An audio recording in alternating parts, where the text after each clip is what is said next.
And now, the news. Today, Queen Elizabeth II is the head of state of the great nation of the Hebrew Covenant called Great Britain.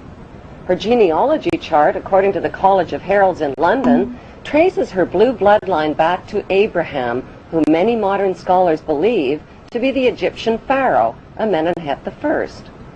By connecting 22 dots, the true Hebrew and royal Egyptian identity of Queen Elizabeth II comes into focus.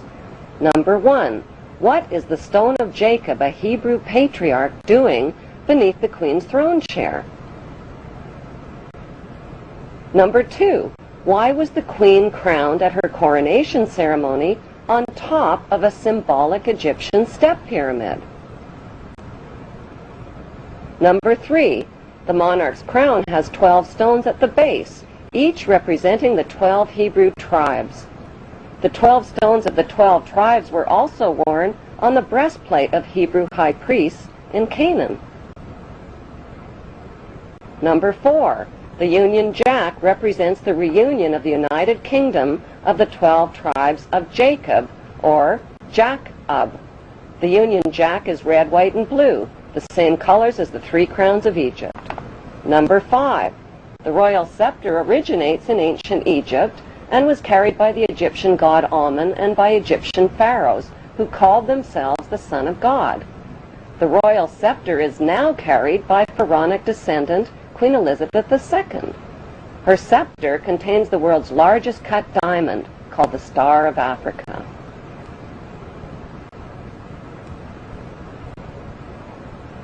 Number 6.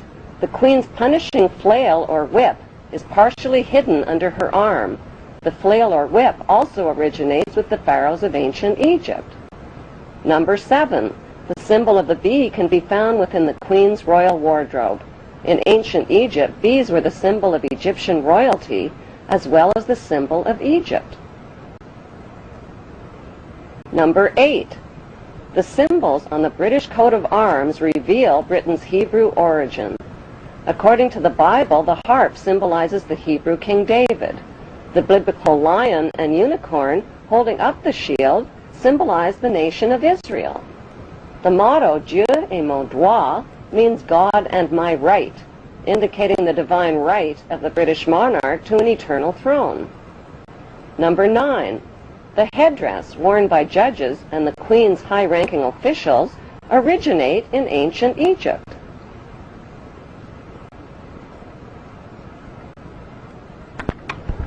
Number 10. Kilts, like the one worn by Prince Charles, originate with the Egyptian pharaohs who wore white kilts. Number 11.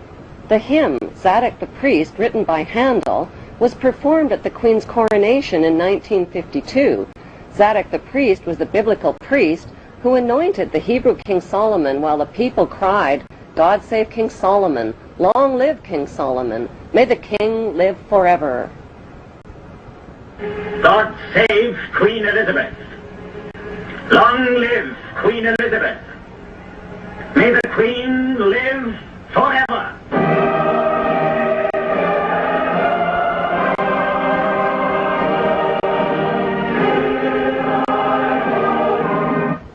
Number 12. During the coronation ceremony, the Queen turns to face the 4 corners of the globe. The orb carried by the Queen represents the globe over which the monarch rules. Number 13. The monarch's coronation gifts of a rod, bracelets, and a ring are a reenactment of the Bible story of the Hebrews, Judah, and Tamar.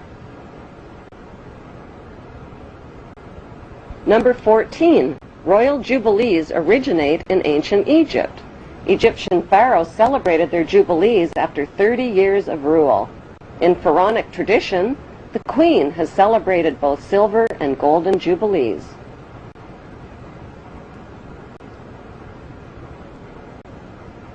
Number 15. Incest was practiced by ancient Egyptian royalty.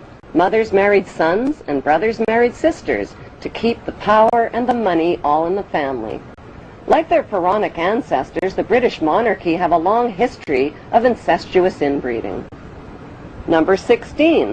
The corpses of deceased pharaohs were preserved and entombed beneath their pyramid temples. The corpses of 19 deceased British monarchs are also preserved in marble tomb slabs beneath the modern-day temple called Westminster Abbey.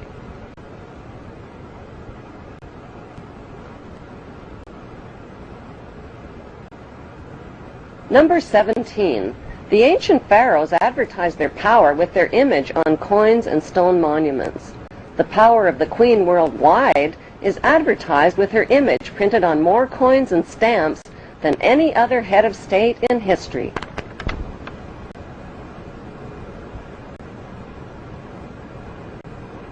Number 18. The structure of government in ancient Egypt was a step pyramid model, with the Grand Vizier priesthood one step below the pharaoh. Today's monarchy reigns using a much more sophisticated pyramid model of authority.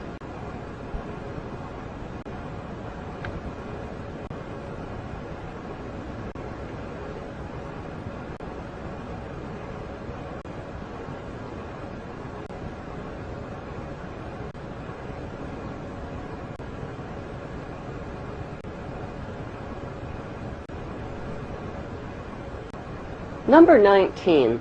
The Pope's headdress is strikingly similar to the headdress of the Egyptian god Amun. His bent cross resembles the scepter of Amun. Number 20. Like the Egyptian pharaohs, British monarchs wear signet rings, which over the millennia have been passed down from their Hebrew ancestors. Number 21. The British Mint recently printed legal tender coins called the One True Ring and the Ring of Power. On one side of the coin is Queen Elizabeth II. On the flip side is the ring from Lord of the Rings. These legal tender coins printed by the British Mint raise the disturbing question, who is the real Lord of the Rings? One ring to rule them all. The inscription on the ring reads, "One ring to rule them all. One ring to find them, one ring to bring them all, and in the darkness of their ignorance, bind them." Number 22. The covenant that the biblical God gave to Abraham was a promise to make his name great and to make for him a great nation. Today, Great Britain is the only nation called great. In Hebrew, the word Britain literally means land of the covenant, and British means man of the covenant. How on earth did the Hebrew throne of ancient Egypt and Canaan end up in Great Britain under Queen Elizabeth II?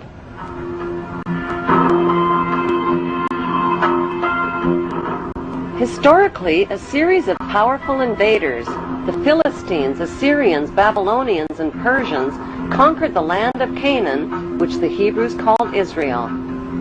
The Hebrew tribes of Manasseh and Dan joined forces and became the Macedonians or Macedonians. They fled to Greece with their gold and their riches. They wore white kilts like the Egyptian pharaohs, played goatskin bagpipes, adopted the Greek culture, and settled along the river Danube, which they named after the tribe of Dan. By 322 BC, their leader, Alexander the Great, reconquered Egypt and appointed his general Ptolemy I as the new Hebrew pharaoh of Egypt.